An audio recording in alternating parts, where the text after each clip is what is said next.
69 எண் அப்படின்னு சொல்லி 1992 ஏப்ரல் 11 முறைப்படுத்தப்பட்டது.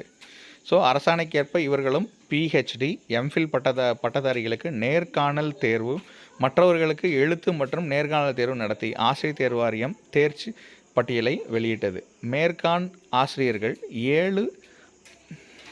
7 ஆண்டு காலமாக ஒப்பந்த அடிப்படையில் கௌரவர்களாக பணியாற்றி வருவதால் முறையாக பணிக்கு அவர்கள் அனைவரையும் உட்படுத்த வேண்டும் என அரசு கல்லூரி ஆசிரியர் கழகம் முறையிட்டதன் அடிப்படையில் அனைத்து ஒப்பந்த விரிவுரையாளர்கள் தொடர்ந்து பணியில் இருக்க அனுமதியும் அரசு ஆசிரியர் தேர்வு வாரியம் வெளியிட்ட பட்டியல் வரிசைப்படி அவர்களின் முன்னுரிமை நிர்ணயிக்கப்படும் என அறிவுறுத்தியும் அரசாணை 310 26/3/1993 முறை ஆணையிடப்பட்டது. ஸோ இது எப்படின்னா, கவர்மெண்ட் காலேஜில் அவங்களுக்கு யாரெல்லாம் பிஹெச்டி எம்ஃபில் பட்டதாரிகளாக இருந்தாங்களோ